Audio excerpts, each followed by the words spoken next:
Es un gusto también de que ustedes nos acompañen en este encuentro. En realidad, estos medios electrónicos hoy en día nos facilitan la socialización del conocimiento, conocimiento que consideramos no es patrimonio de una sola persona, sino es patrimonio de la humanidad. Y sabemos que muchos profesionales han ido construyendo las bases, no solamente teóricas, sino también conceptuales y fundamentales de lo que es la intervención a través de la estimulación eléctrica en las afecciones de la fonación y de la deglución.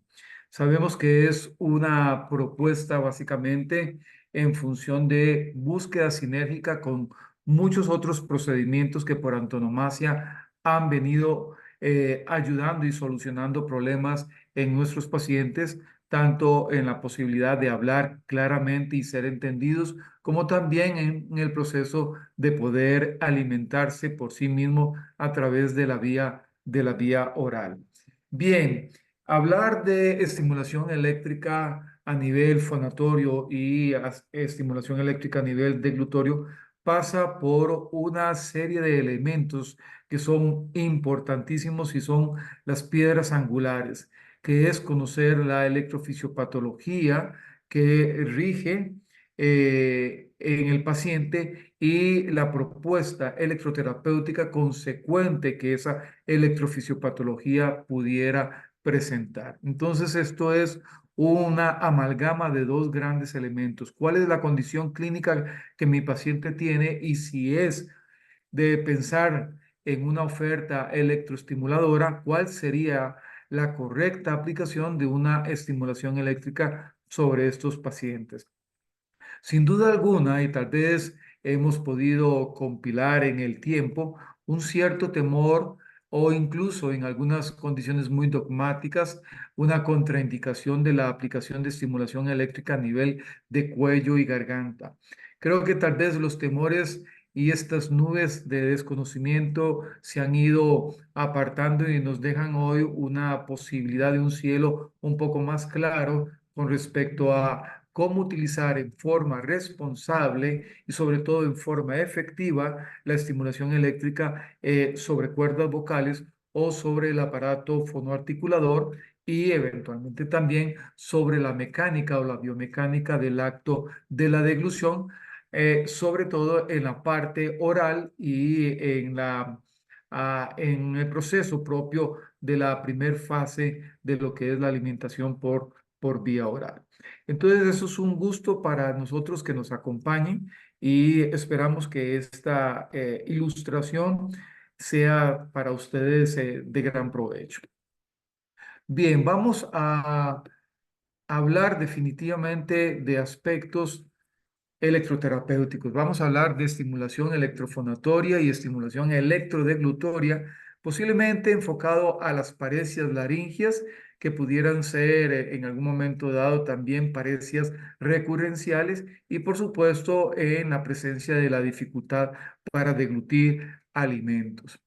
Esta dificultad para deglutir alimentos, al igual que la fonoarticulación, pasa por entender de que estamos frente a estructuras neuromusculares que frente a un acto volitivo o un deseo consciente de nuestros pacientes de poder hablar o expresarse por vía oral, al igual que poder deglutir sus alimentos, está correlacionado con la integración no solamente anatómica, sino también fisiológica del sistema neuromuscular que gobierna estas acciones.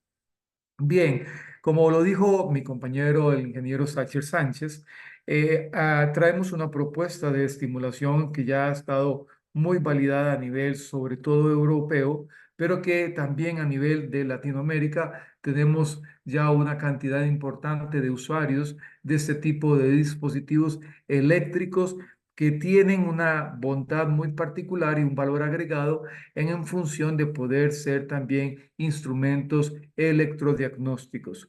Creemos firmemente que la estimulación eléctrica sobre cuello y garganta, sobre pacientes con problemas fonoarticuladores o problemas deglutorios, debe pasar casi en forma exigida por establecer un electrodiagnóstico previo a una propuesta de intervención a través de una estimulación eléctrica funcional.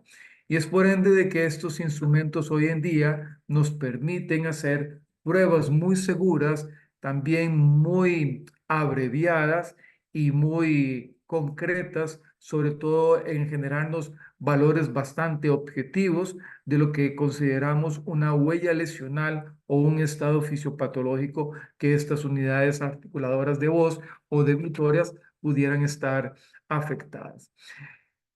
Hacer procesos electroterapéuticos implica tener dominancia de lo que es la electroterapia y sobre todo entender de que hay elementos muy particulares que forman parte de una ingeniería eléctrica en función de un electrodiagnóstico para convertirlo en un acto terapéutico.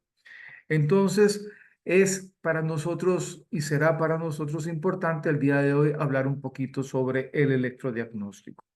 Pero el concepto que rige, por ejemplo, la estimulación electrofonatoria y electrodeglutoria es tripartito. En primera instancia, debemos conocer el estado lesional que el paciente tiene para ajustar adecuadamente a ese estado lesional, y hago subrayo eso, el espectro eléctrico, la ingeniería propia de los anchos de pulso, las formas de onda, las polaridades, el grado de carga de fase y eventualmente también las intensidades las intensidades de trabajo consecuentemente seguras y impactantes en las unidades neuromusculares que pudieran estar afectadas. Pero no solamente ahí se queda el asunto no solamente es hacer un lindo electrodiagnóstico y conocer, por ejemplo, un cociente de acomodación en forma abreviada y decir que se acerca o se aleja de un estado de valores estándar o de valores de normalidad, sino que es hacer una propuesta adecuada a ese nivel lesional que se ha detectado en el paciente. Y en un segundo aspecto, buscar en la medida de las posibilidades la participación volitiva y consciente del paciente en el acto fonatorio y en el acto deglutorio. No pretendemos que una máquina contraiga cuerdas vocales sin un sentido funcional o que una máquina eléctrica contraiga unidades neuromusculares que faciliten la deglución en una forma muy artificial, sino que exista una sinergia de participación entre ambas, el deseo volitivo del paciente en fonoarticular como en deglutir, al igual que la sinergia del estímulo eléctrico como sistema de asistencia, de impulso, de rompimiento de un concepto de inercia frente a una parálisis o una paresia y eventualmente la sumación de eventos. Y por el otro lado, un tercer aspecto que gobierna este concepto de hacer estimulación electrofonatoria y electrodeglutoria es que la ejercitación que se promueva en el paciente en sinergia con el estímulo eléctrico que va a recibir sea de características útiles para el paciente. No vamos a decirle al paciente, imagínese que está tragando si no ejecuta una intención de deglución o que eventualmente consideremos que el paciente va a, después de un ciclo eléctrico, va a generar o va a producir una mejor entonación, una mejor fonoarticulación, sino que más bien esa fonoarticulación debe estar relacionada con una propuesta de ejercicios fonoarticuladores y esa deglución también con una serie de propuestas de ejercicio bajo supervisión de lo que sería el acto de deglutir o el acto de tragar, sea alimentos o espesantes o preparados específicos según el grado de dificultad y lesión que tenga nuestro paciente. Un aspecto fisiopatológico también que debemos tomar muy en cuenta son algunos niveles lesionales. Sabemos que tenemos pacientes con afectación fonatoria y deglutoria de origen periférico, pero también tenemos pacientes que tienen una etiología de origen central.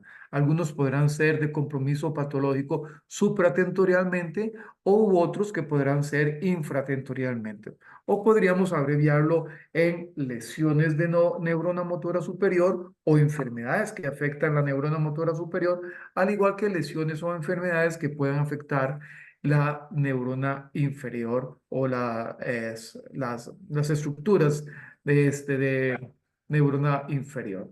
Otro aspecto es importante que hay que considerar que es, y se nos da o se puede presentar en algunos pacientes, que es el daño estructural.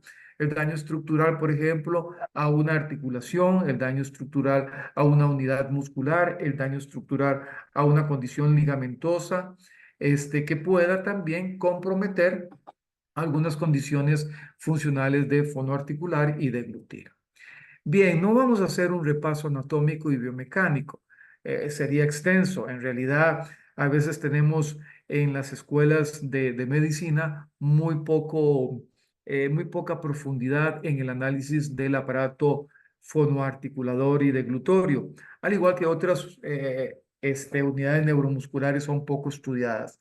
En algunos casos se hace énfasis a músculos de mayor tamaño y de mayor envergadura, pero tal vez se profundiza poco en lo que es la biomecánica y el comportamiento cinético y cinemático de unidades fonoarticuladoras y deglutoras. También vamos a detallar un poquito algunos aspectos de cómo manejar un equipo. No es el equipo el que debe manejar al profesional. Yo no debo exigirle al equipo que me dé el protocolo para atender a mis pacientes. El equipo debe tener ductileza y debe ser maleable a las decisiones bajo criterio profesional de ser supeditado a la configuración que el clínico o el profesional o el terapeuta considere necesario o adecuado para tal paciente. Siempre lo decimos con cierta valentía, no atendemos protocolos, atendemos personas y aún con diagnósticos similares, esas personas, esos pacientes pueden tener condiciones clínicas o manifestaciones clínicas de su enfermedad o de su lesión en forma diversa. Y frente a esa diversidad de condiciones fisiopatológicas, el equipo debe ser susceptible de ser adaptado por el profesional para que se adecue al problema específico que él tiene. El otro aspecto es cómo se hace el procedimiento. En realidad, cómo establecemos, por ejemplo, un electrodiagnóstico, cómo hacemos colocaciones adecuadas de los electrodos, cómo establecemos la configuración de la estructura eléctrica conveniente al nivel lesional.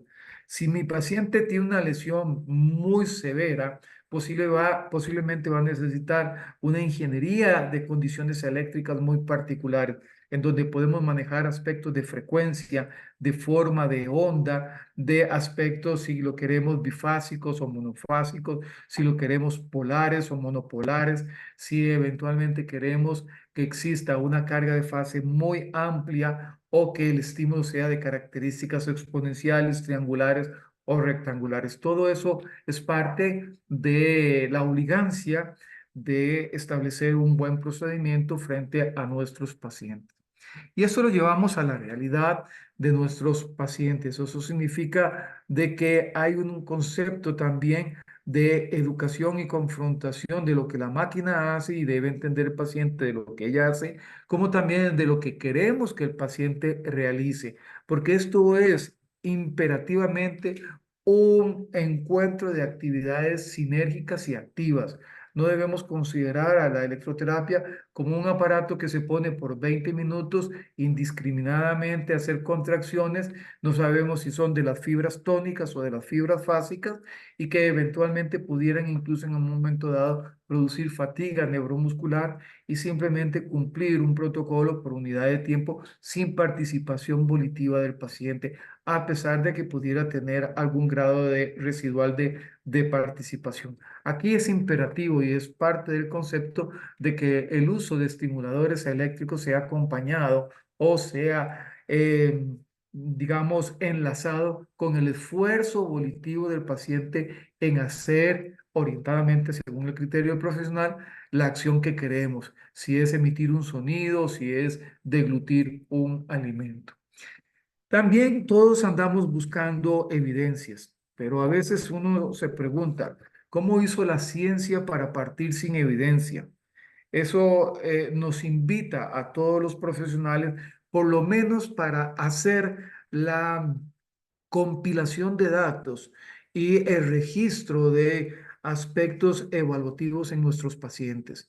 Si queremos evidencias, nosotros tenemos que compilar datos y confrontar esos datos no solamente en el paciente, sino con respecto al procedimiento que se está realizando.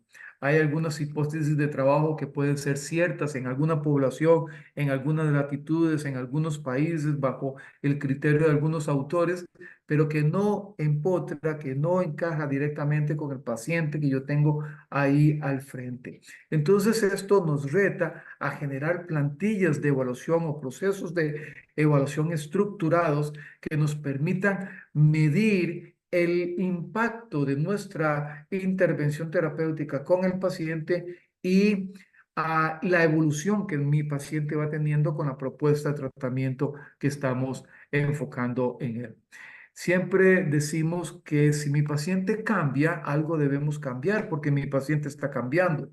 Pero si mi paciente no cambia, algo debemos urgentemente cambiar porque lo que estamos haciendo eventualmente no está reaccionando o no está produciendo el efecto deseado. Entonces, quisiéramos también compartir algunos aspectos, algunos tips de cómo hacemos evaluación de procesos con aparatos de electroestimulación como en el caso de este Steam Master del cual vamos a hablarles. Creo firmemente de que existen y se deben respetar protocolos, entendiendo estos como el orden de hacer los procedimientos, pero no el procedimiento per se, porque lo que es bueno para un paciente en la realidad clínica a veces no es norma absoluta para la mayoría o para el gran universo de los otros pacientes, incluso aún teniendo diagnósticos similares, porque cursan con condiciones variables en la evolución propia de su enfermedad. También llamamos la atención a que esta introducción de nuevas tecnologías, como por ejemplo aparatos electrofonadores o electrodeglutores, o que nos permiten rehabilitar la fonoarticulación y la deglución, pasan por el acercamiento de diversos profesionales hacia un concepto de transdisciplina, donde podemos tener, por ejemplo, fisiatras, terapeutas del lenguaje, electroterapeutas, particularmente gastroenterólogos, otorrinolaringólogos, una serie de psicólogos, incluso nutricionistas que son muy, o nutriólogos que son muy importantes en procesos, por ejemplo, de la participación de la alimentación por vía oral y por aspecto volitivo de nuestros pacientes. Entonces, esto es un gran universo. En realidad, el equipo no debe pertenecerle solo a un profesional, sino a una serie de criterios bajo transdisciplina de muchos profesionales que consideren la pertinencia o no de la utilización de la estrategia de estimulación eléctrica fonatoria o deglutoria. El tratamiento es muy personalizado. Aquí no hablamos de atender pacientes en serie, sino atender pacientes en serio. Y eso es muy diferente. Hay una situación que no lleva a la precipitación de hacer procesos acelerados en tiempo, sino usar los tiempos correctos para la individualidad de cada caso en cada momento.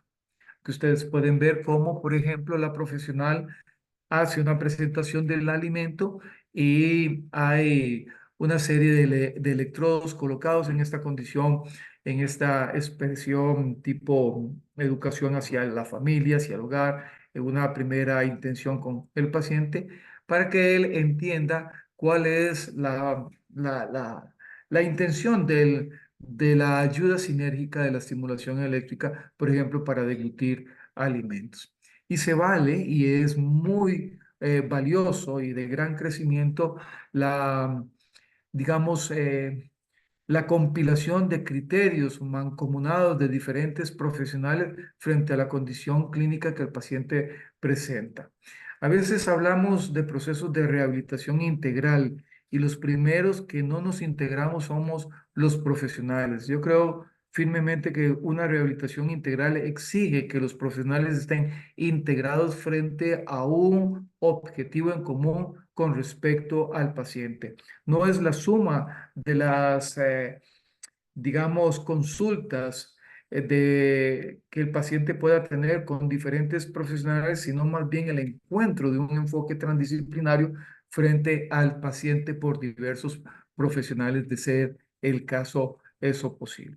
Siempre he considerado que para poder entender la estimulación eléctrica a nivel de cuerdas vocales, sean por lesiones recurrentes o laringes superiores, que puedan en algún momento dado afectar, por ejemplo, la entonación de tonos graves o de tonos agudos, al igual que también del acto sinérgico de sentir internamente ahí en mi garganta la intención facilitada del acto de tragar, donde el equipo me facilita esa sensación de que tragué y yo puedo ayudarle a esa asistencia eléctrica que se me está brindando. Entonces considero muchas veces necesario sentir lo que el paciente va a sentir para poder explicárselo.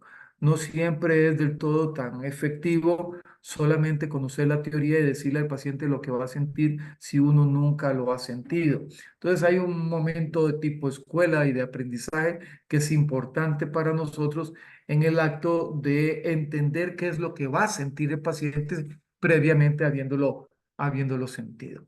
Es interesante también cómo los prejuicios o los temores de la estimulación eléctrica a nivel de cuello y garganta, sean suprayodeas o infrayodeas, eso sí, apartados de senos carotídeos, puedan ir despejando esos temores de intervención. Primero, porque los estímulos son sumamente nobles y estos aparatos han sido diseñados para estimulaciones eléctricas en intensidad con un límite muy particular de máximas intensidades posiblemente aplicadas. No es cualquier equipo de electroterapia que se puede usar a nivel de estructuras fonatorias o articuladoras de voz, al igual que también estructuras que nos permitan hacer una biomecánica correcta o adecuada para deglutir alimentos de diferentes texturas. Estos equipos hoy en día tienen límites de intensidad que los hacen seguros. Hay aparatos que pueden tener en electroterapia una libertad de subir hasta los 70, 80, incluso hasta los 110, 120 miliamperios. Mientras que aquí con estos aparatos funcionamos apenas con 3 miliamperios, 4 miliamperios y tenemos una posibilidad máxima de no más de 15 miliamperios. Entonces, estos equipos tienen un límite en intensidad que los hace sumamente seguros y trabajamos bajo la ley de Arn-Schulz, en donde conocemos y ratificamos que las dosis menores son las dosis más efectivas en nuestros pacientes. Aquí podemos ver tal vez de una forma un poco demostrativa, no tan clínica, ciertas colocaciones de los electrodos y una serie de acercamientos a la manipulación del equipo. El paciente es el protagonista del proceso, eso es importante. Estar monitorizando las respuestas en el paciente, estar entrevistando al paciente con respecto a las sensaciones que él está experimentando con el dispositivo, con la estimulación eléctrica que se le está aplicando es fundamental. La comunicación con él es fundamental. Sabemos que a veces tenemos pacientes con alteraciones cognitivas que no interpretan, no entienden nuestros comandos verbales o incluso nuestras preguntas, o también algunos pacientes que pueden entenderlas, pero tienen dificultad para comunicar lo que están sintiendo o lo que están expresando. Eso crea y abre una serie de bemoles que a través de la experiencia clínica nos van permitiendo ir haciendo el filtrado y la curva de aprendizaje de cómo intervenir. Bien, hoy en día tenemos una serie de apoyos tutoriales. Estos apoyos tutoriales nos orientan, por ejemplo, en cómo colocar una serie de electrodos, sea con una polaridad definida o con efectos apolares. Efectos apolares no ionizantes que nos permiten y nos abren un espectro, por ejemplo, en atender pacientes con algunos antecedentes oncológicos en cuello y garganta o alguna condición de malignidad en alguna otra parte del cuerpo. He insistido anteriormente en que es importante conocer la ingeniería propia de la estimulación eléctrica que vamos a aplicar. Y eso pasa por conocer sobre electroterapia y eso pasa por conocer sobre la electricidad. Debemos entender qué es polaridad y cómo, por ejemplo, un efecto anódico, un efecto catódico pueden tener un efecto diferente sobre unidades neuromusculares a nivel frontal de cuello y garganta. ¿Qué es una carga eléctrica y cuánto implica, por ejemplo, una relación de cómo dura un pulso o cuánto dura un pulso por la intensidad aplicada y la forma que ese impulso tiene? ¿Cuál es la fuerza electromotriz y cómo la consideramos y la entendemos como ese movimiento iónico que pueden ir hacia unidades neuromotrices más específicas, hacia un objetivo de o relajación muscular en algunos casos o de excitabilidad o excitación electromotriz en otros casos? Por ende, estas fuerzas electromotrices, al igual que la polaridad, son muy importantes cuando estamos haciendo una propuesta electroterapéutica y cuando vamos previamente a colocar unos electrodos sobre unidades neuromotrices afectadas. El concepto de intensidad, ¿desde dónde manejamos el concepto de intensidad? ¿Cuáles son las intensidades seguras? Algunas personas creen que entre más intensidad, mejor es el resultado. Y yo quiero dejar aquí el mensaje que en electroterapia, entre más intensidad es mayor el riesgo. Así que es preferible trabajar con dosis mínimas seguras que con sobredosificaciones eléctricas de máxima tolerancia. Siempre he dicho por ahí que el peor encuentro que puede haber en electroterapia es que se encuentre un paciente electromasoquista con un terapeuta electrosádico y pensar que entre más intensidad mejor vamos a tener o mejores resultados vamos a tener. Y pongo en estado de advertencia que sobre unidades de cuello y garganta, utilizar excesos de intensidad puede ser altamente riesgoso y pueden estar solamente expresando un encarnizamiento terapéutico innecesario en el paciente. No es siempre necesario ver contracciones musculares visibles o palpables en el paciente para considerar que la electroterapia está siendo efectiva. Hay niveles subsensoriales, subliminales, submitis, que también son efectivos, sobre todo para construir una matriz sensorial en unidades neuromusculares que han perdido, por ejemplo, esa somatoestesia y que requieren ese nutricio eléctrico para ser reconocidas como estructuras existentes. Bettina Páez decía, siento lo que muevo y muevo lo que siento. Eso es una correlación bionívoca inseparable. Todo paciente que pudiera tener una abolición sensitiva o una alteración sensitiva probablemente va a tener una secuela o una alteración o una manifestación clínica alterada de motricidad. Y viceversa también podría darse en algunos casos. El concepto de resistencia es también otro elemento importantísimo. No todas las pieles tienen la misma resistencia. Hay conceptos de humedad y de mejor electroconductividad de algunas pieles en cuello y garganta muy diferentes en mis pacientes, en diferentes pacientes. Atender a un adulto mayor con una piel madura no es lo mismo que atender a un joven de unos 25 años o a un niño eventualmente de unos 8 años o unos 3 años. Ese tipo y calidad de piel en algún momento dado puede tener mayor resistencia y menor conductividad eléctrica o eventualmente menor resistencia y mayor conductividad eléctrica. Pero hay otro elemento importante que vamos a mencionar más adelante que es la capacitancia. Bien, ¿qué es lo que hacemos con la resistencia cutánea de la piel? Bueno, la medimos, medimos esa resistencia y en función de del valor dado tomamos decisiones. Por ejemplo, siempre esperamos que la piel en cuello y garganta, donde vamos a poner los electrodos, ojalá tengan una resistencia menor a los 500 ohmios. De tener una resistencia mayor a los 500 ohmios, ya tenemos otras opciones terapéuticas que nos permiten disminuir esa resistencia previo a una estimulación eléctrica, digamos, funcional y trabajar más efectivamente con ese paciente. A la piel del cuello y la garganta hay que pedirle permiso para poder estimularla. Y hay estrategias que piden permiso de una forma adecuada para que un espectro eléctrico alcance niveles de profundidad y no se quede como una estimulación simplemente transcutánea, ahí muy de característica superficial, sin alcanzar planos profundos de musculatura que pudiera estar afectada. El aspecto de potencia estará en cierta forma relacionado con una unidad de tiempo y una intensidad o una manifestación de la energía del movimiento de electrones que a través de electricidad estemos aplicando. Y el efecto electromagnético, sabemos que donde hay un campo eléctrico siempre hay un campo magnético y donde hay un campo magnético siempre hay un campo eléctrico. En ese caso, de bajas densidades, tanto en Gauss o Teslas, o eventualmente en micro amperios o en miliamperios de ser el caso de una unidad mayor. La capacitancia es algo que debemos entender mucho en electroterapia.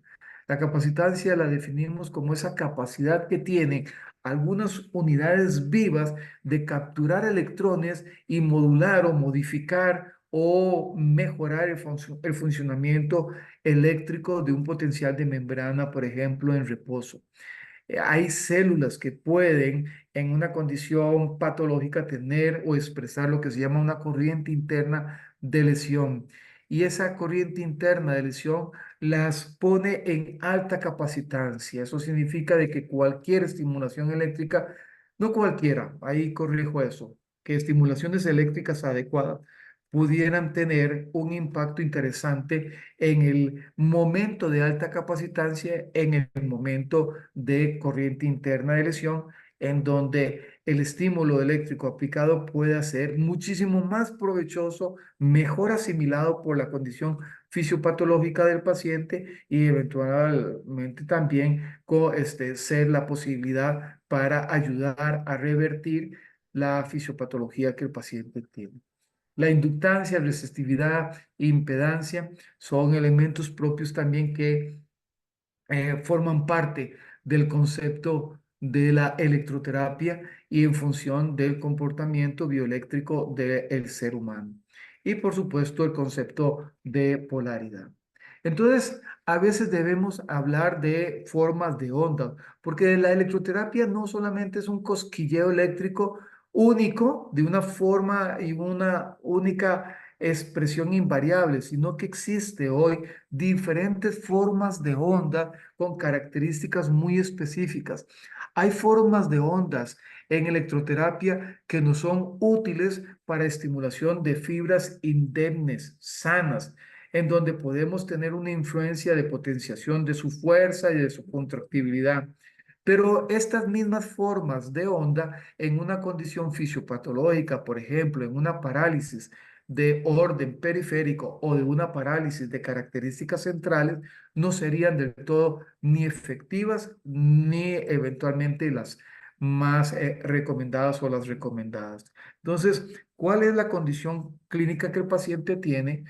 Eso va a determinar incluso muchas veces las propuestas de diferentes formas de ondas eléctricas que podemos aplicar en el paciente. Una forma de onda eléctrica es la representación visual o gráfica de una corriente que puede ser pulsátil, puede ser alterna y que genera una serie de esquemas y coordenadas en vértices o en condiciones verticales y en condiciones de unidades de tiempo. Incluso pueden ser relacionadas con el concepto de corriente constante o de voltaje constante en una horizontalidad de tiempo. Entonces, a veces es necesario saber si vamos a hacer una estimulación bajo la modalidad de corriente constante o de voltaje constante y cuál forma de onda es la que se adecúa o la más conveniente o la conveniente para la condición fisiopatológica que el paciente tiene. No es del todo tan coherente con la electrología clínica usar un solo espectro eléctrico para las diferentes condiciones fisiopatológicas eléctricas o fisiopatologías eléctricas que el paciente pudiera tener. Entonces, por ende, es importante, como lo hemos dicho, hacer un diagnóstico previo, conocer la huella lesional electroneuromuscular que el paciente tiene y adecuar la forma de onda o hacer la propuesta de forma de onda y comportamiento del mismo en unidad de tiempo y en unidad de intensidad necesaria para ese paciente. Muy concretamente, las formas de onda tienen cuatro características básicas. Una es la intensidad, otra es el tiempo, que también está relacionado con o superpuesto a la forma misma de la, de la onda, al igual que también el concepto de pausa y el concepto de la morfología propia de esa onda. Hay impulsos que pueden ser rectangulares, que pueden ser monofásicos, bifásicos, otros que pueden ser triangulares, monofásicos, bifásicos, unos que pueden tener un gradiente de insinuación súbito y un gradiente de atenuación paulatino, unos que puedan tener climálisis, o sea, sostenibilidad en una unidad de tiempo, otros que pueden no tener climálisis, como por ejemplo algunos espectros triangulares con ascensos y descensos graduales. Y en función de eso y en función de conocer esa diferenciación de todas esas características de formas de onda, en donde tal vez es importante mencionar algunas como por ejemplo las formas de ondas exponenciales, las formas de onda sinusoidales, típicas, por ejemplo, de las corrientes interferenciales y algunas otras formas de onda, como las de alto voltaje, en unidades de tiempo muy pequeñas que nos pueden favorecer, por ejemplo, el mejoramiento del potencial de membrana, de potenciales de membrana en reposo que pudieran estar alterados. Bien, entonces entremos un poquito en el aspecto. Ya sabemos que hay un concepto de diagnóstico, un concepto de tratamiento. ¿Cuál es el concepto? Entonces el concepto es hacer una evaluación, conocer el nivel lesional que el paciente tiene frente a un potencial evocado. Vamos a buscar una respuesta frente a dos características eléctricas, impulsos rectangulares en primera instancia, donde queremos capturar un valor conocido como la ROACE. Ahora me voy a referir luego a eso. Y también un impulso de características triangulares donde vamos a obtener un valor conocido como el umbral galvanotetánico. Si conocemos el valor y la intensidad necesaria para que en un impulso de 1000 milisegundos podamos tener con una respuesta, con un estímulo triangular, un umbral galvanotetánico y con un impulso rectangular, una reobase, podemos conocer lo que se conoce hoy en día como el cociente de acomodación. El cociente de acomodación es uno de los indicadores interesantes en las fisiopatologías eléctricas de unidades neuromusculares. Este cociente de acomodación puede en algún momento dado ser mayor o ser menor. Cuando mayor es el problema, menor es el cociente de acomodación. Luego lo vamos a ver. Y cuando menor eh, a ver, cuando mayor es el cociente de acomodación, menos lesión tiene el paciente. Cuando menor es el cociente de acomodación, mayor nivel lesional tiene el paciente. Entonces, es casi imperativo conocer dónde está o cuánto es ese cociente de acomodación.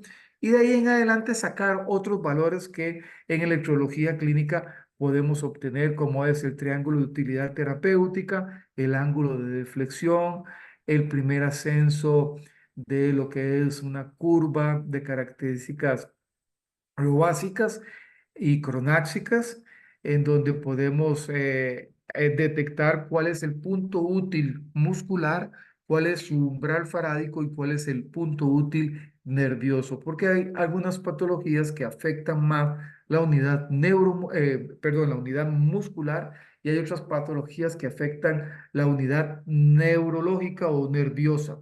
Entonces, puedo tener neuropatías o puedo tener miopatías o puedo tener una afectación neuromuscular combinada. Y frente a esa diversidad hay que encontrar lo que corresponde a una estimulación correcta. El tratamiento electrofonatorio, electrodeglutorio pasa por tres pasos muy particulares. Primero, establecer un electrodiagnóstico y determinar el cociente de acomodación. Segundo, determinar los parámetros electroterapéuticos correctos para ese nivel lesional. Ese nivel lesional que de una u otra forma puede ir evolucionando o involucionando en el paciente. Si el paciente cambia, se cambian los parámetros. Si el paciente no cambia, se cambian los parámetros. Y el tercer aspecto es promover en la medida de las posibilidades la participación activa del paciente en una forma simultánea con el momento electrofonatorio y con el momento electrodeglutorio. Aquí tenemos, por ejemplo, una imagen donde tenemos a nuestro paciente, tenemos algunos profesionales en procesos de aprendizaje y curva de aprendizaje frente a lo que es la electroterapia electrofonatoria y deglutoria y los tres pasos que corresponden que ya hemos mencionado. Hacer el electrodiagnóstico, conocer el cociente de acomodación, buscar los parámetros correctos del estímulo para ese nivel lesional y hacer que el proceso sea una terapia activa y no una electroterapia pasiva.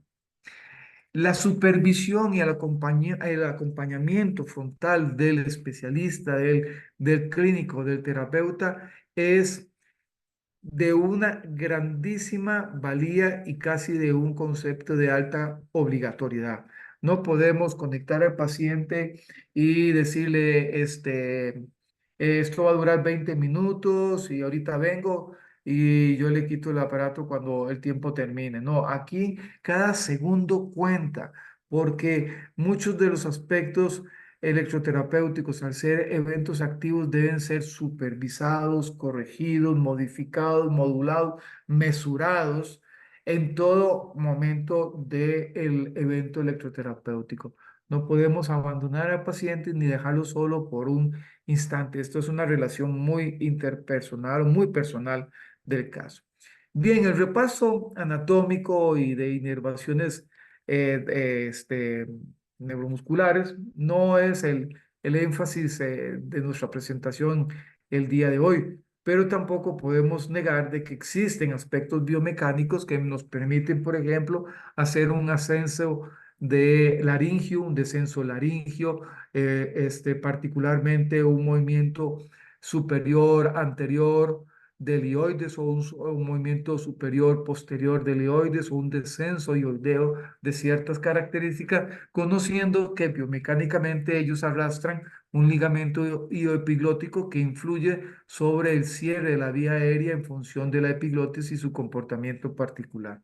Por otro lado, también toda la musculatura de piso de lengua y la musculatura lingual, al igual que también las inervaciones sean glossofaringias o hipoglosas, deben ser considerados. El Boca Steam Master tiene la gran ductileza de tener ofertas para tratamiento de afecciones del hipogloso o del glossofaringio, al igual que también del trigémino, del facial, del espinal, del recurrente, del laringio superior, etcétera, del vago también. Entonces es un aparato que ha sido diseñado a nivel europeo por ingenierías alemanas que nos permiten hoy incluso hacer tratamientos en otras afecciones de pares craneales que puedan estar afectados. Por ejemplo, mencionábamos que a veces no es necesario que una estimulación eléctrica alcance una sacudida muscular intensa o fuerte para considerarla efectiva.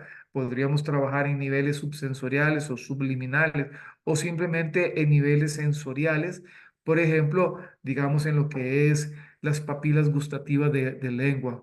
Ahora voy a mostrarles una estimulación lingual, glosiofaringia, hipoglosa, que podemos hacer con el Bocastin.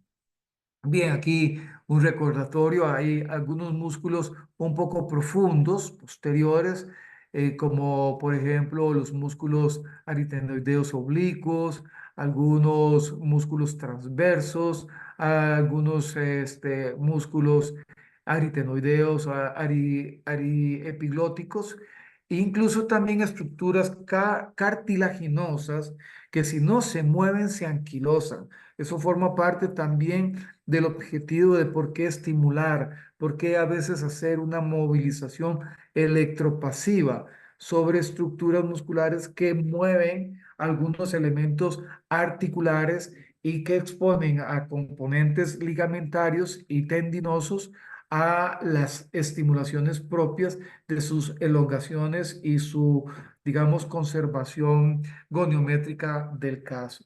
Por otro lado, bueno, ya yéndonos a las cuerdas vocales, podemos tener algunas afecciones que pueden ser unilaterales o bilaterales, que implicarán estrategias si yo quiero hacer una estimulación parasagital o derecha o una estimulación frontal bilateral o una estimulación izquierda de ser el caso. Por supuesto, esto pasa por la ratificación de un diagnóstico médico clínico, neurológico, otorrinolaringólogo o incluso hasta gastroenterólogo que pudiera ratificar el nivel de afección y la etiología de esa afección que nuestro paciente tiene. Y en función de eso, hacer nuestra propuesta electroterapéutica. Aquí tenemos a nuestra unidad epiglótica y a su ligamento ioepiglótico. Ahí vemos el helioides también y sabemos que es una unidad dinámica que frente al arrastre de estructuras plásticas por contractividad muscular, ellas pueden tener comportamientos mecánicos que en el caso de la deglución son fundamentales para el cierre de la vía aérea y la orientación del bolo alimenticio a la vía esofágica, siempre y cuando el cardia superior esofágico también nos permita, por condiciones ya no volitivas, sino del sistema nervioso neurovegetativo, hacer todo un peristaltismo que empiece en ese esófago y continúa hacia el gastro propio del estómago y ahí incluso hasta que sea acompañado a otros procesos discretos. Bien, el equipamiento hoy en día, bueno, es es un aparato diseñado en Europa, en Alemania específicamente por Fisiomed. Fisiomed tiene ya muchos años de estar produciendo estas unidades. Hay países alrededor del mundo que ya tienen y gozan de la expertise de la utilización de este tipo de aparatos. Este es el último modelo, un modelo que viene con la incorporación incluso de ejercicios fonatorios en un audio interno que permiten hacer una estimulación eléctrica muchísimo más funcional. El famoso FES, estimulación eléctrica funcional. Este aparato ofrece una opción eléctrica, digamos, orientada o muy focalizada a los procesos o a los problemas fonoarticuladores como también a los deglutorios. Y ofrece al menos un espectro de diferentes formas de onda. Por ejemplo, trae corrientes galvánicas que se pueden poner en 8000 hercios para romper la impedancia óhmica de la piel en un buen lenguaje, por así decirlo, ¿verdad? O permitir que la piel disminuya su resistencia y que incluso también nos permite en algún momento dado hacer una introducción de algunos medicamentos por vía tópica a nivel percutáneo por gradiente de concentración eléctrica, a lo que nosotros hoy en día conocemos como iontoforesis. Otra forma de onda es las corrientes ultra rays o ultra excitantes de Traver que nos permiten manejar dolor epicrítico, dolor neurálgico, dolor neuropático. Esto es algo muy interesante porque el aparato me permite hacer electroanalgesia en algunas condiciones que pudieran estar cursando con dolor, inflamación, etcétera. Por supuesto que también trae el TENS, aunque no es el protagonista específico del equipo, a sabiendas de que el TENS tiene limitadas condiciones estructurales para hacer una estimulación efectiva sobre unidades paréticas o paralizadas. Sobre unidades indemnes, el TENS es efectivo, pero sobre unidades de frente a una parálisis o una paresia importante, el TENS no es del todo o no vendría a ser la principal oferta. En otras condiciones sensoriales podría tener un gran protagonismo o incluso en el manejo del dolor que el paciente pudiera tener. Por ejemplo, aquellos que tragan con dificultad y con dolor, disfagias dolorosas o algunos procesos fonatorios que impliquen la presencia de dolor a nivel de cuerdas vocales, etcétera. Hay otra opción que viene que es el IG30, que es una forma de onda abreviada de las corrientes galvánicas. Tanto el IG30 como el IG50 son opciones que nos permiten modificar la impedancia óhmica de la piel y pedirle permiso a la piel para ser penetrada en profundidad a través de otra forma de onda eléctrica efectiva. Tenemos también una forma de onda eléctrica que se llama la FM o la de frecuencia modulada. Esta forma de onda nos permite producir lo que se llama una tonólisis de una miogelosis. Es la opción eléctrica que el aparato trae para hacer una estimulación miorrelajante, porque no siempre estamos bajo la obsesión de contraer y fortalecer. A veces tenemos algunos espasmos o a veces tenemos algunas contracciones sostenidas, a veces tenemos comportamientos mioclónicos, fasciculaciones, a veces tenemos presencia de espasticidad que limitan mucho la contractibilidad armónica y sincrónica de las unidades neuromusculares que intervienen en la fonación y la fonoarticulación y en la deglución del caso.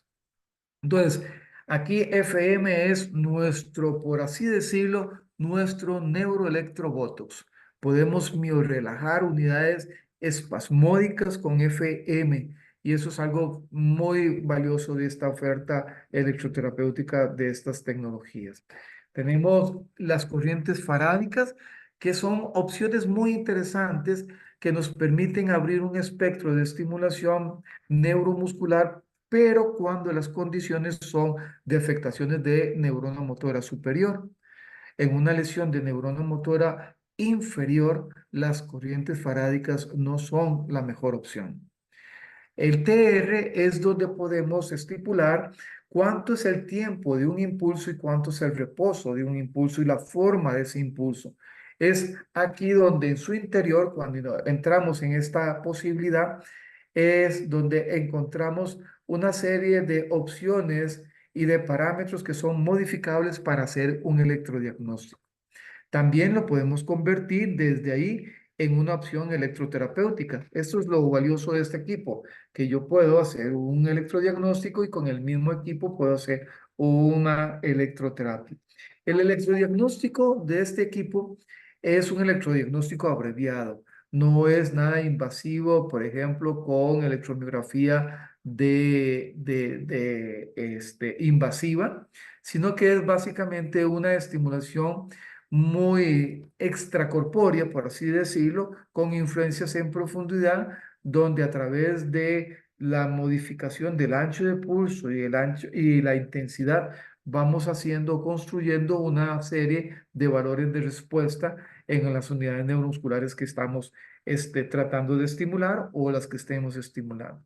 Y de ahí podemos hacer un tratamiento de características sincrónicas o también de características alternantes. Las contracciones interesantes biomecánicas son asincrónicas y alternantes.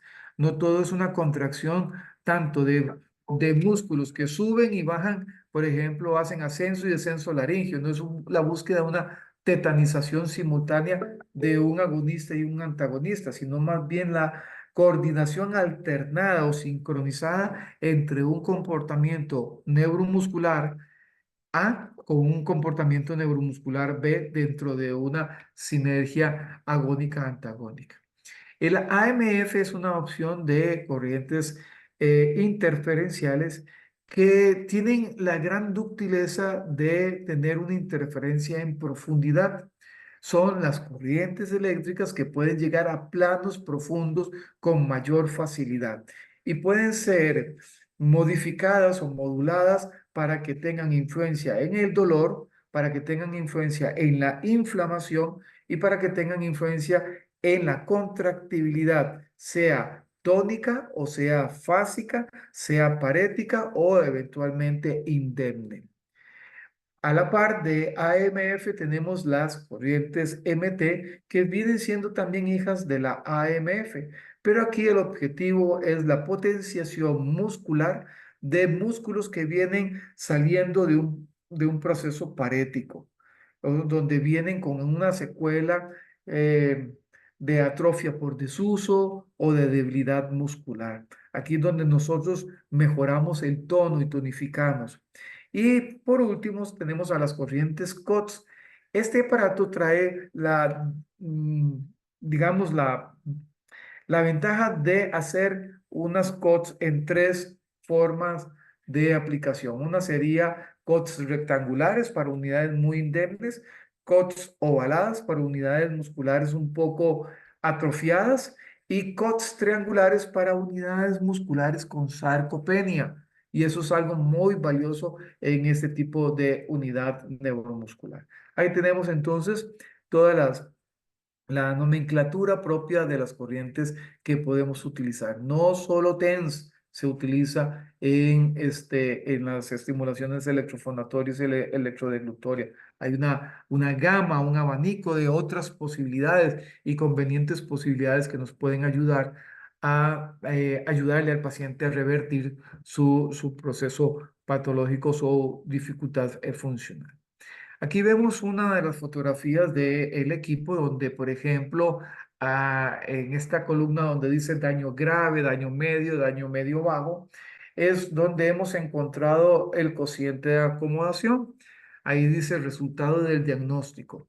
Y este resultado de diagnóstico puede ser un valor promediado o cercano a esos valores que podemos ver ahí.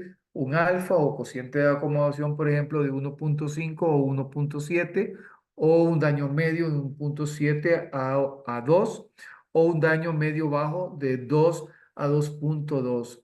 Y hay otras opciones para abajo o para arriba, según sea el nivel lesional que el paciente tiene.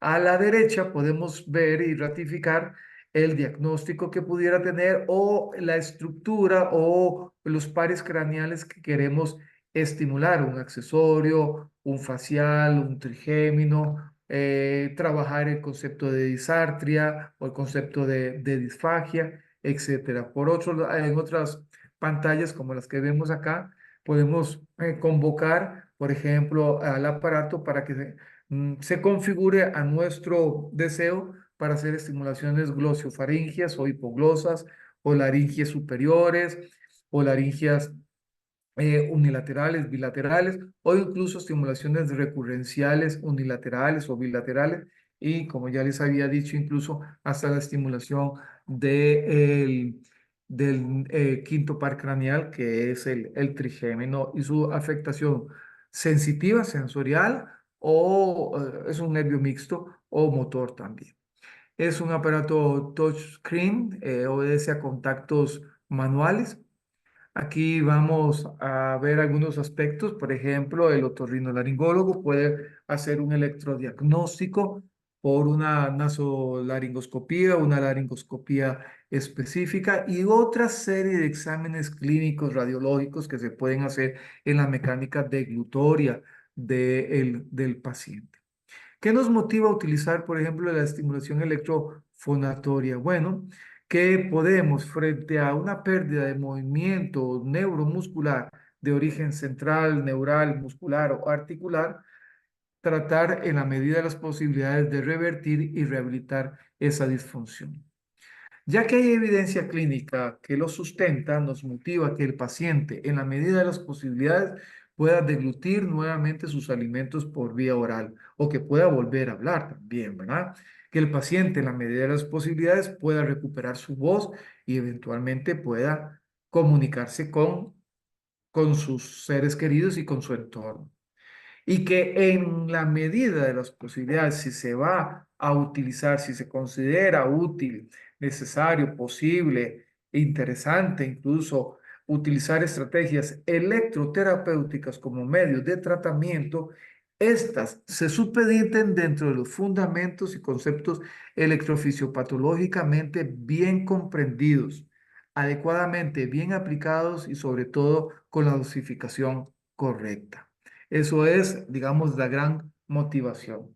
Hay algunas indicaciones para la terapia. Por ejemplo, en algunas atrofias o parálisis específicas musculares podríamos incluso usar estimulaciones con corrientes exponenciales. Puede ser que estructuras presenten fibrosis de cápsulas articulares y necesitamos hacer tratamientos de elongación o las pérdidas de un patrón de inervación en donde interesaría hacer otra estimulación exponencial modulada o modificable, al igual que también algunas mecánicas del control neumofónico o respiratorio del paciente que pudieran incluso hasta comprometer su oximetría en el momento onírico o en el momento, por ejemplo, del sueño a través de una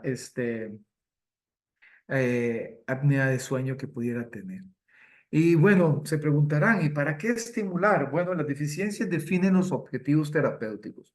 Subrayemos eso. Las deficiencias definen el estado fisiopatológico, define el objetivo terapéutico.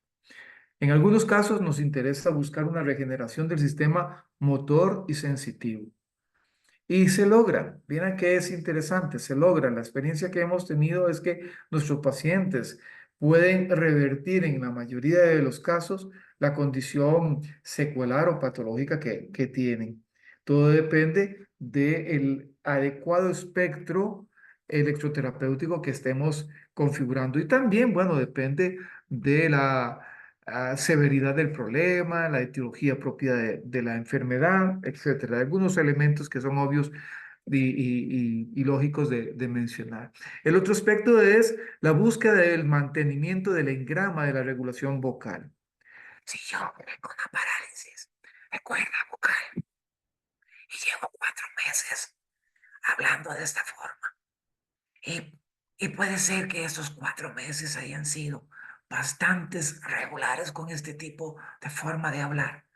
Hasta mi oído puede engramarse frente a ese patrón de regulación vocal. El oído aprende y escucha de cómo estoy yo hablando. A veces hay que generar procesos de desaprendizaje y confrontar esas posibilidades de hacer feedback a través de evoluciones, de grabaciones propias de la entonación del paciente para romper ese engrama aprendido auditivamente de algo que neuromotormente ya posiblemente se ha modificado. ¿Queremos modificar eso o en algún momento dado mantener una condición de mejor entonación del caso? También buscamos el mantenimiento de la fisiología muscular, evitar, por ejemplo, la atrofia por desuso y todo lo que la atrofia por desuso trae. Trae acortamiento adaptativo plástico del epimicio, del perimicio, incluso de las cápsulas articulares. La articulación aritenoidea en algún momento dado puede anquilosarse por parálisis, por paresia, por falta de movimiento y al final de cuentas puede reinervarse el músculo, pero encuentra una articulación aritenoidea completamente anquilosada. Pues eso es algo que define también el objetivo de nuestra terapia. El otro aspecto es tratar de mantener la electroconductividad de los nervios y en la medida de las posibilidades generar un estímulo para que endógenamente los nervios busquen su regeneración y su reparación.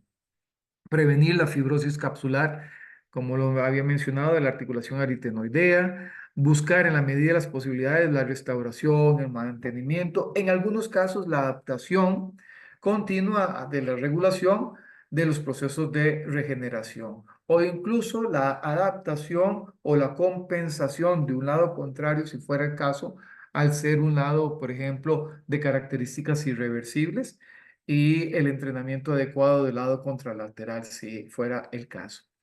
Buscamos una reconstrucción del estado y también buscamos el mantenimiento y las mejoras de la sensibilidad auditiva y cinético-motoras del caso. ¿Para qué estimular? Muy concretamente, es para tratar de evitar el olvido motor funcional y el olvido motor perceptual.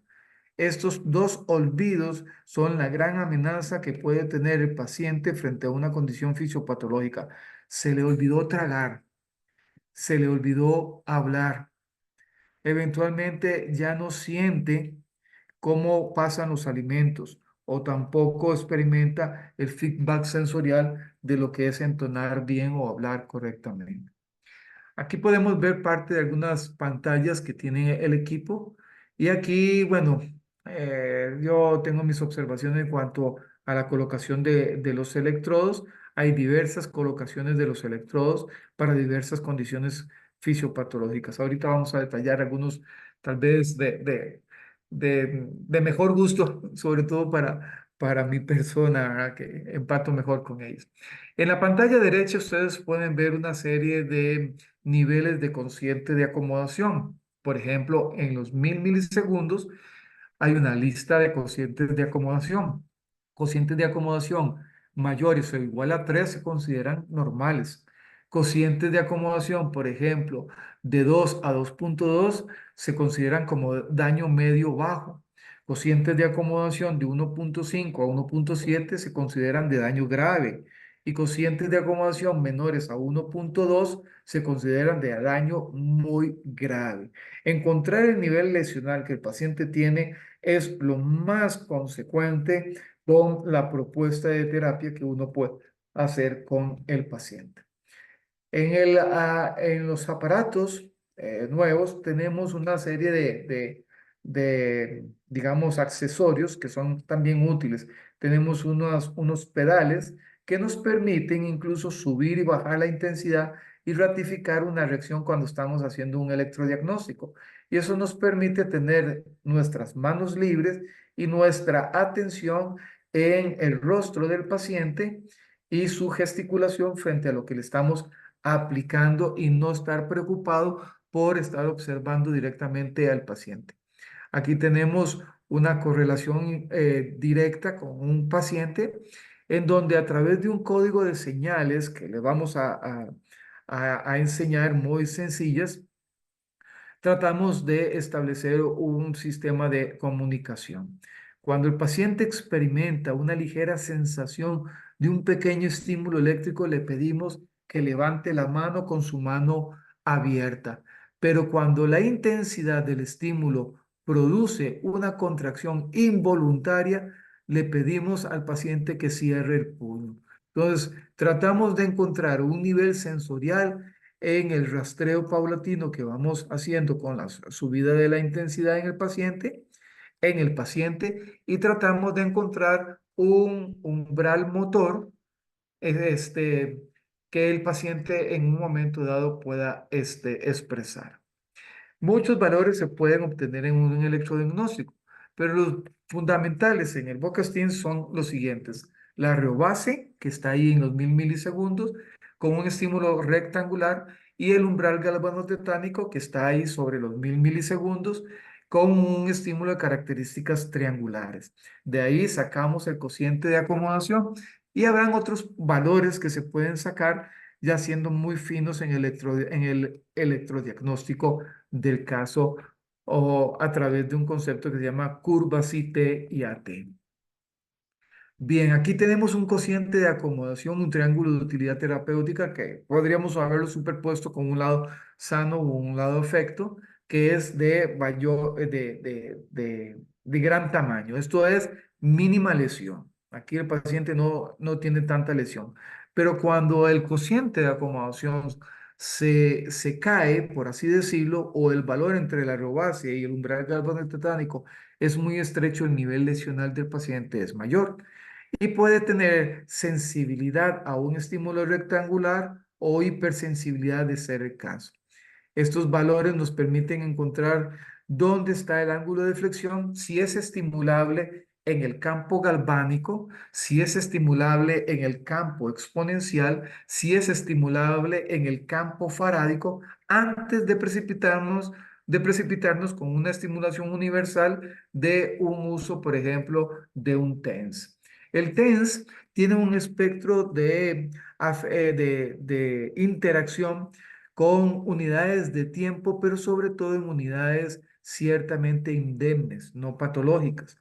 El EMS ya puede establecer, por ejemplo, un espectro de actuación en un rango de unidades que pudieran estar indemnes pero débiles. El faradizador puede estimular unidades neuromusculares que están ciertamente comprometidas con condiciones de neurona motora superior y que tienden a modificar la calidad de la contracción muscular. Pero en las parálisis, solo los impulsos triangulares y exponenciales han demostrado, y hay evidencia científica de eso, han demostrado ser los más efectivos para ayudar a revertir un proceso de parálisis. Entonces, cuando estamos frente a un proceso de parálisis, en algún caso dado, tenemos que saber cuál sería esas bandas de actuación y el mejor diseño de la forma de onda adecuada para cada paciente. La utilización de la estimulación eléctrica implica en que estemos constantemente supervisando el proceso de terapia. Los procesos de terapia con nuestros pacientes como unidad de tiempo, digamos, promedio, andarán entre los 17 minutos a máximo unos 23, por ahí de unos 24 minutos el entrenamiento electrofonatorio o el entrenamiento electrodeglutorio. No es una terapia ilimitada de un tiempo prolongado, sino que más o menos puede andar entre unos 17 a unos 23 minutos una terapia con Boca Steam. El aparato puede permitirnos también convocar una serie de tutoriales de cómo colocar los electrodos según sea el diagnóstico que el paciente tiene. No la condición de diagnóstico, que lo hacemos a través del electrodiagnóstico.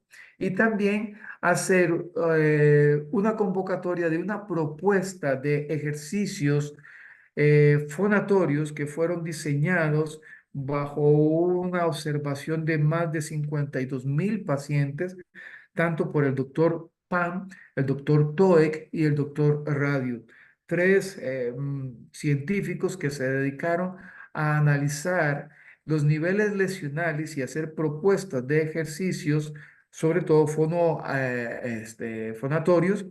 este, en función del nivel lesional, en donde hay tres o cuatro componentes importantes. Hay un momento en donde hay una entonación, como por ejemplo, "Om", y el paciente tiene que repetir eso. O otro momento en donde hay una condición de inspiración y el paciente tiene que repetir eso. Otro momento en donde puede haber un acto fricativo medio tusígeno y el paciente puede repetir eso. Y otro momento en donde puede haber un acto ciertamente aspirativo de ser el caso. Y el paciente tiene que repetir eso. Bien, también podemos apoyarnos con diversos tutoriales de colocación de electrodos, tanto de cómo poner el ánodo, cómo poner el cátodo, si usar una técnica monopolar, si usar una técnica bipolar, y aquí entendemos que eso implica en el tamaño de la colocación de los electrodos y la polaridad que tendría, por ejemplo, ese ánodo o ese cátodo. O si no queremos aplicaciones ciertamente polares con formas de onda eléctricas apolares, como por ejemplo las interferenciales o alguna otra forma de onda bifásicas simétricas de ser el caso y de ser la necesidad del paciente. Hay intenciones que pueden ser de aplicaciones de los electrodos en forma longitudinal a las fibras musculares. El interés es meramente la contracción del músculo. Otras pueden ser transversales, que pueden ser, por ejemplo, cricotiroideas o cartilaginosas en presencia de dolor e inflamación. Y otras pueden ser transregionales, que pueden ir en función de la dirección de un dermatoma. Algunas pueden ubicarse en un punto motor muscular y otras en un punto motor nervioso. La diferencia estaría en que si estimulo el punto motor muscular, solo ese músculo reclutaríamos. Pero si estimulamos el punto motor nervioso, reclutaríamos todos los músculos que ese nervio inerva. Entonces, en algún momento dado, en algunas condiciones clínicas, se requiere un caso u otro caso. Aquí vemos colocaciones de los electrodos del caso. Aquí otros ejemplos de colocación de los electrodos. Por ejemplo, colocaciones sobre el músculo homoioideo, que también moviliza el ioides. Eso es a veces lo vemos en los pacientes como ellos suben los hombros cuando intentan tragar. Y uno dice, ¿por qué sube los hombros cuando intentan tragar? Bueno, porque están reclutando músculos accesorios a la deglución, como por ejemplo el homoioideo o el homoioideo, básicamente. Entonces, pueden existir situaciones que impliquen buscar la estimulación también de ese tipo de músculos del caso. Hay algunos accesorios que se pueden convocar en el perfil de clínico del equipo que nos permiten hacer otras intervenciones clínicas, ¿verdad? Como por ejemplo estimulaciones más selectivas a nivel neuromuscular de unidades específicas y que nos permitan hacer técnicas como por ejemplo facilitación neuromuscular proprioceptiva, ejercicios activos asistidos o ejercicios activos resistidos o orientados hacia un fin. También tenemos la posibilidad de tener máscaras específicas, sobre todo se usan con el Bocastin cuando tenemos neuralgia trigeminal. Esta máscara se conoce como máscara de Bergoni. Es una máscara que se puede moldear a los contornos de la cara del paciente y nos permiten sobre todo trabajar aspectos neurálgicos muy específicos, sobre todo de la neuralgia trigeminal. Bien, aquí tenemos otros ejemplos de colocaciones de los electrodos, creo que ya lo habíamos visto. Estas son formas de, por ejemplo, poner un cátodo y entender que, digamos, si el cátodo es más pequeño que el ánodo o el ánodo y el cátodo son iguales, la carga de fase de la corriente eléctrica se va a distribuir básicamente por centímetro cuadrado del tamaño del electrodo. Entonces, ¿cuánta es la intensidad que yo debo poner? Todo depende si la forma de onda tiene porcentaje o no porcentaje galvánico. Si tuviese porcentaje galvánico, sabemos que tenemos recomendaciones científicas de no superar el 0,1 miliamperio, ni siquiera llegamos a 1 miliamperio. Nos quedamos en su décima parte, 0,1 miliamperio por cada centímetro cuadrado. O sea, que el tamaño de los electrodos es determinante en función de la intensidad autorizada que yo pueda poner sobre ese electrodo. A mayor tamaño, yo podría poner mayor estimulación eléctrica, pero a menor tamaño, debo hacer porcentualmente una colocación de una carga de fase o eventualmente una condición de intensidad específica, calculando cuánto distribuyo yo por centímetro cuadrado de ese electrodo. Aquí tenemos una técnica monopolar en donde privilegiamos muchas veces la colocación del cátodo a nivel de, por ejemplo, ahí en nivel de cuerdas vocales y ánodo a nivel nucal, donde va a haber un estímulo excitomotriz, va a ser en el cátodo, en el azul, y donde pudiera haber un estímulo sedativo, analgésico, relajante, sería en el comportamiento rojo, en el ánodo. Hemos diseñado algunas plantillas y algunas estrategias para visualizar el antes y el después de una estimulación electrofonatoria. Algunas veces llevamos controles numéricos y a veces hacemos grabaciones de voz o espectrogramas de voz para conocer no solamente la morfología de esas entonaciones, sino también el espectro frecuencial y los decibeles que pueden, por ejemplo, el paciente producir. Si es del caso, como curvas de aprendizaje, hacemos a veces curvas en papel, con lápiz y papel, para poder ir viendo la evolución del paciente sesión a sesión. Entonces, ¿qué rebase le puse en la primera sesión? ¿Cuánto era el cociente de acomodación en la segunda sesión? ¿Cuántos impulsos estoy aplicando? ¿Cuál es el umbral galvanotetánico, cuál es el ancho de pulso del estímulo triangular que estoy utilizando, etcétera. Y así podemos llevar un control de la evolución del paciente de una forma cuantitativa.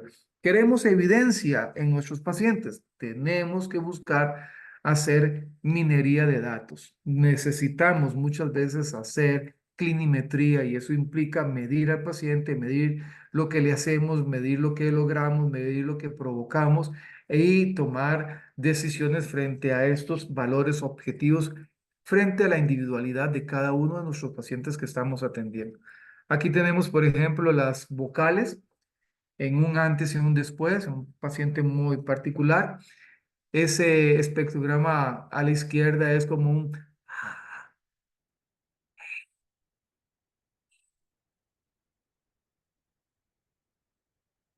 Y después del tratamiento o en sesiones posteriores, para querer evidenciar si ha habido influencia terapéutica, entonces un A, E, o, U, y el fonoaudiólogo, el terapeuta del lenguaje, podrá determinar qué debe seguir haciendo con el paciente. Aquí otros ejemplos de registro en un antes, un después, los decibeles del caso y el herzaje del caso, cómo podemos evidenciar la influencia del tratamiento con un aparato como el Bocacin o un fonoarticulador como este e ir llevando una evolución antes de iniciar el proceso de la estimulación electrofonatoria, durante el proceso y como criterio de alta. Aquí no es cumplir un número de sesiones, sino es básicamente tratar de alcanzar el máximo nivel de recuperación funcional del paciente. Bien. Bueno, hemos diseñado un protocolo de aproximadamente 54 pasos muy sencillos, gráficos muy concretos de cómo hacer un tratamiento con este dispositivo llamado Bocastin, tanto de cómo hacer la colocación de los electrodos para hacer el electrodiagnóstico, al igual que también cómo se hace la electroterapia y se evalúan los resultados. Hemos usado, por ejemplo, algunos depresores linguales que hemos electrificado y hacemos estimulación básicamente en lengua, sobre todo cuando existen algunos compromisos glossofaringios o hipoglosos, del caso cuando la movilidad lingual está ciertamente comprometida. Y también usamos el hecho de que el paciente a través de un circuito cerrado de audio o abierto de audio escuche una pista de ejercicios fonoarticuladores y pueda repetirlos en el justo momento en que él se autoestimula a través de un botón de disparo que se le puede ofrecer o se le puede dar. Aquí estamos con la terapeuta del lenguaje frontalmente al paciente, aquí con un código de señales cuando él nos indica que está sintiendo el estímulo, aquí donde el paciente aplica su estimulación en el justo momento en que repite. Existen algunas técnicas que usamos sobre todo en niños, no es el caso aquí en esta adulta, pero en niños, en donde hacemos un procedimiento llamado electrocinesia.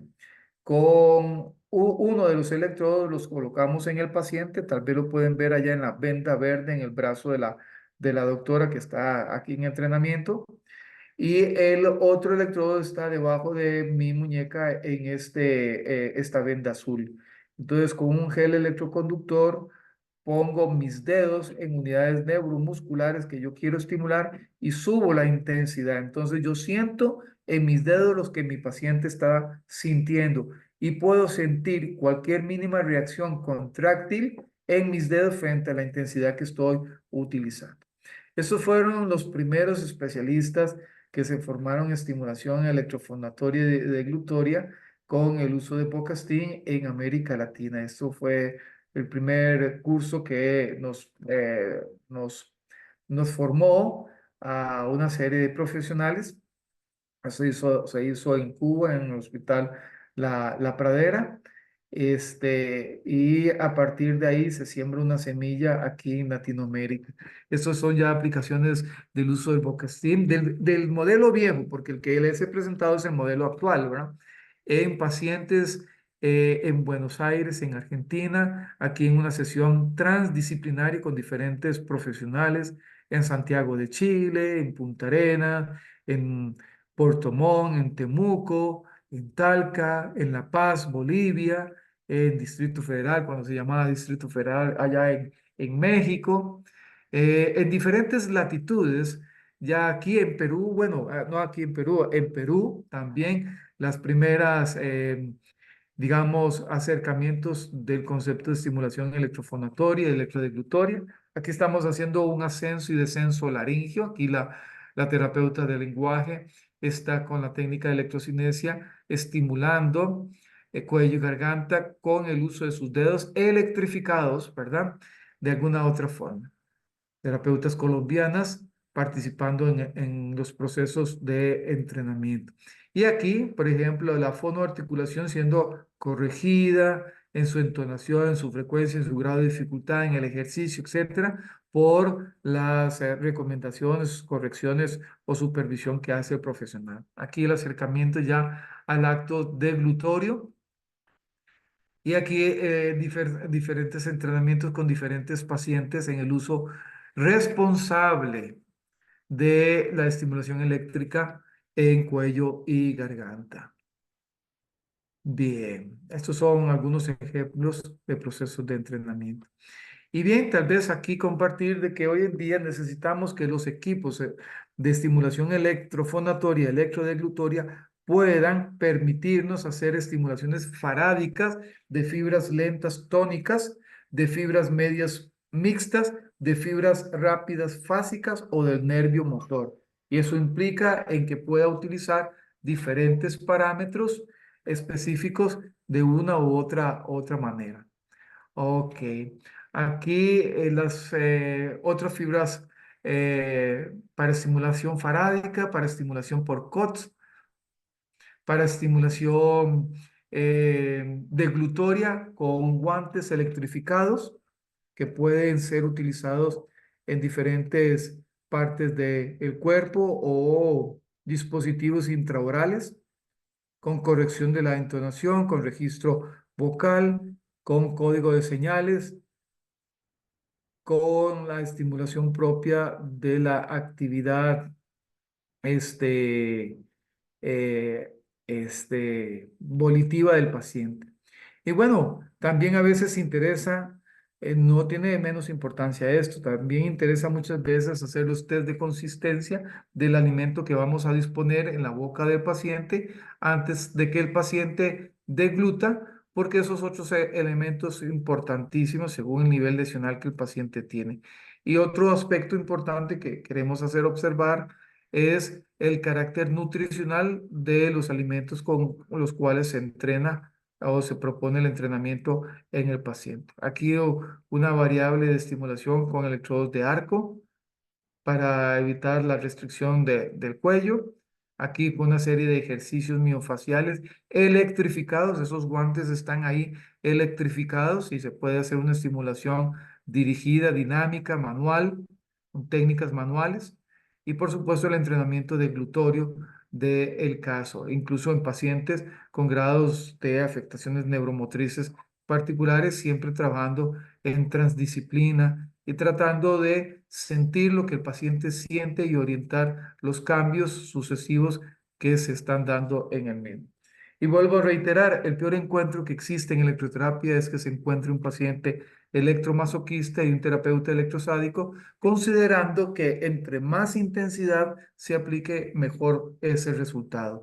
Yo digo, es mayor el riesgo a mayor intensidad. En electroterapia, menos es igual a más.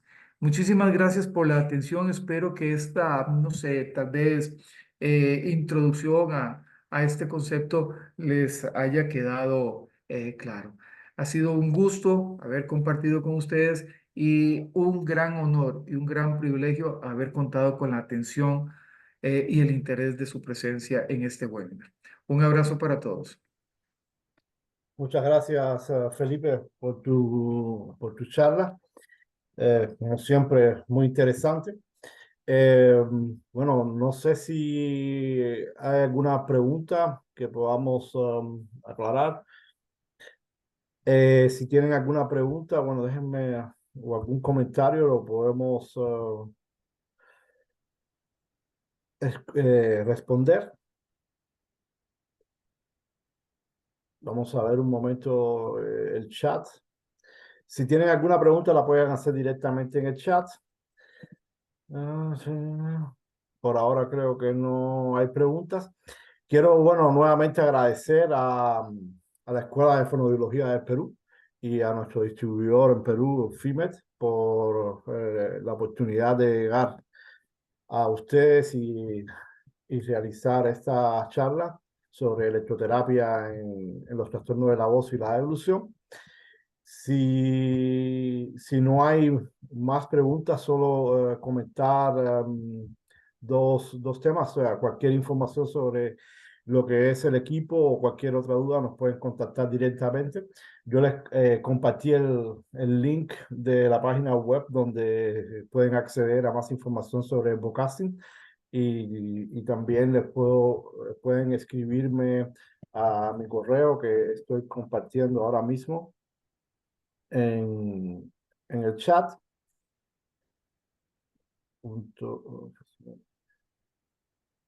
Group.com. Ok. Este sería mi correo electrónico. Tenemos distribuidores en casi toda Latinoamérica.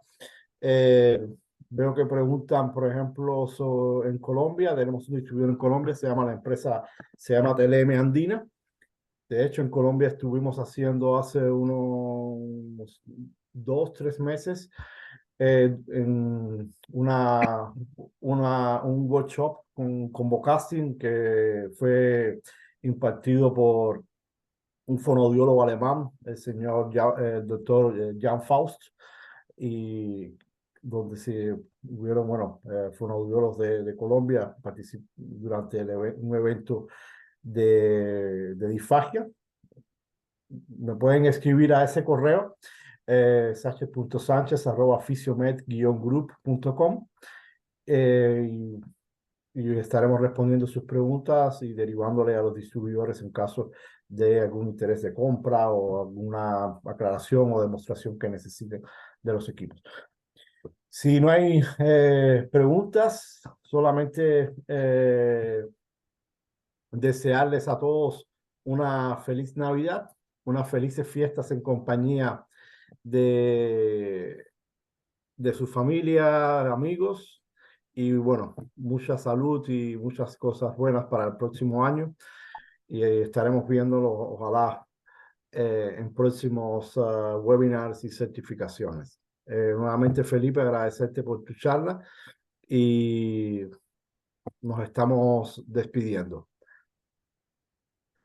Un abrazo para todos, feliz Navidad y un próspero año nuevo, bien bonito, bien saludable, bien hermoso. Un abrazo. Un abrazo a todos. Saludos y disfruten las fiestas. Okay. Feliz Navidad.